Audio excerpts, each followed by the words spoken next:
Even Darwin couldn't figure it out. Why are there animals without reproductive organs? Descendants are spread all over the world, and humans have eaten it for thousands of years. But I still don't know where it comes from. To this day, no one has seen with their own eyes how it gives birth. The ancient Greeks believed it was formed from soil. Aristotle even included this conclusion in his textbooks. This era lasted for 2,000 years. It is the eel, a common delicacy on the human table. And what's even more surprising is that all eel seedlings in the farms are caught in the wild. Even though modern technology is so advanced, humans still cannot artificially cultivate eel seedlings. Their parents mated in a deep sea where humans have never set foot. Then they both died. The body sank to the bottom of the sea. It has never been discovered yet. This is not a rumor. It is a scientific unsolved case that has not yet been solved. The most bizarre part is not yet here. What puzzles scientists is that, for most of its life, eels have no reproductive organs at all. You dissect a tawny adult eel and turn it over its body. Neither testicles nor ovaries could be found. This is how it lives and eats. Growth, showing no signs of reproductive capacity. This problem has troubled mankind for thousands of years. But there is one person who regards it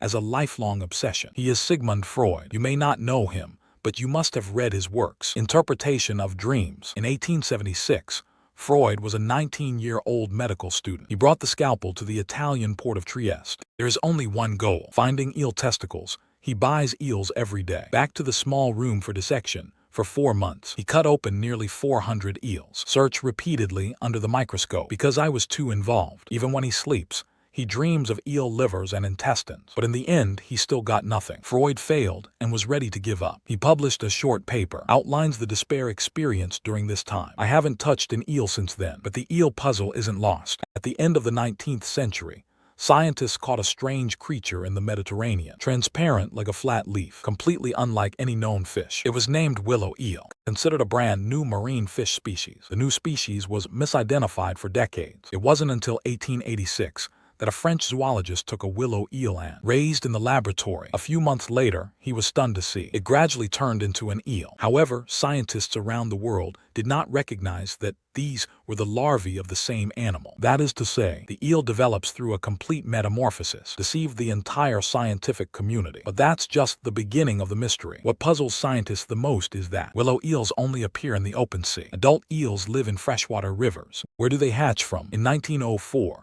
Danish scientist Johan Schmidt decided to personally. Looking for answers, he led a fleet. Eel larvae are repeatedly caught in the Atlantic Ocean. An abnormal pattern was discovered. The further you go to the west of the Atlantic Ocean, the willow eels caught will be smaller. According to the growth law, the smaller the creature is, the closer it is to its birthplace. So Schmidt chased smaller and smaller larvae. I spent 19 years wandering in the Atlantic Ocean. What is the concept of 19 years? Most people's lifetime lasts only 3 to 4 years. Fortunately, he finally put the data collected over the past 19 years into a graph, biomap, and the center point of the concentric circles, pointing to a mysterious sea with no land boundaries. Sargasso Sea. It is the only land on Earth surrounded by ocean currents, and a sea within a sea without a coastline. Therefore, Schmidt announced that all European eels in the world are born in this sea. As soon as the conclusion came out, the entire biological world exploded because an eel was eaten on a European table. Its parents may have traveled nearly 6,000 kilometers across the entire Atlantic. Only then did they reach the sea area suitable for breeding. Then the question comes, how do eels return from rivers to the deep sea? The process is stranger than anyone imagined. It is known when eels live in rivers, the body is yellowish-brown. It's called a yellow eel. It can live in fresh water for decades and showed no interest in breeding for decades. But one day, it suddenly begins to change without warning. The skin fades into black on the back and silver on the belly. Eyes get bigger, pupils dilate,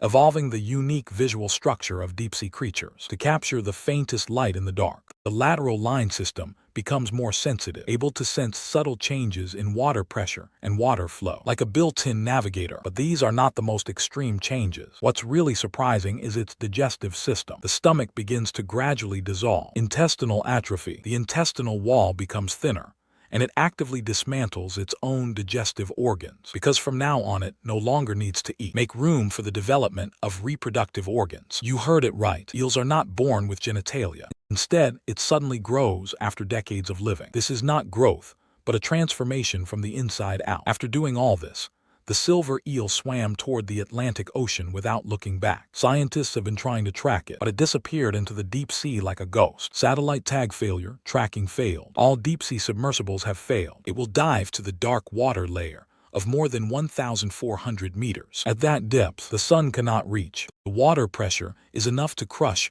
ordinary diving equipment. Scientists speculate that silver eels rely on the Earth's magnetic field and chemical gradients in the ocean to navigate. They can sense changes in magnetic fields at the nanotesla level. It can also trace the interface between fresh and salt water from rivers to sea estuaries, diffusing chemical signals. What's even more surprising is that they may even take advantage of the Sargasso Sea's unique vertical distribution of water temperatures, and the halicline serves as a location marker. However, all these speculations lack direct observational evidence. It was not until 2022 that scientists obtained the exact evidence. A team captured 26 adult silver eels in the Azores. They are equipped with the latest satellite tags and released into the sea. Of the 26 eels, 21 sent back data. 5 of them finally reached the central area of the Sargasso Sea. Then the tag falls off and the signal disappears. This is the first time humans have tracked eels entering their breeding grounds, but no one witnessed how they mate. No one has ever photographed them laying eggs. No one knows what happened in that dark seabed. Scientists speculate that eels release sperm and eggs in deep waters. After fertilization is completed,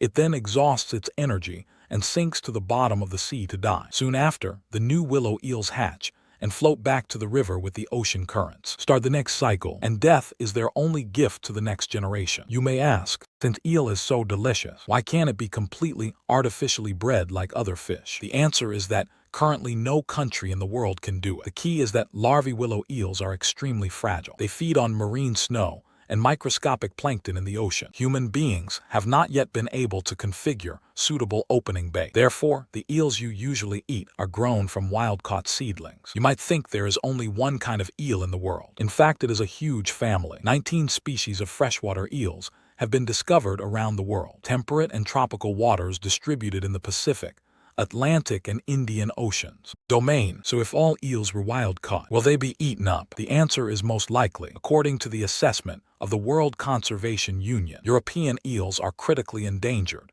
Japanese eels and American eels are endangered. Environmental pollution and habitat destruction are also accelerating their demise. The eel rice on your plate holds the fate of an endangered species. Humans have studied eels for more than 2,000 years. Countless dissections were performed, sent countless ships, investing billions in scientific research funds. But he failed to truly understand this creature. This ancient species has existed for tens of millions of years. I've seen dinosaurs. I've seen ice ages. I've seen human beings go from crawling to walking upright. Humanity's understanding of it is still a vague outline.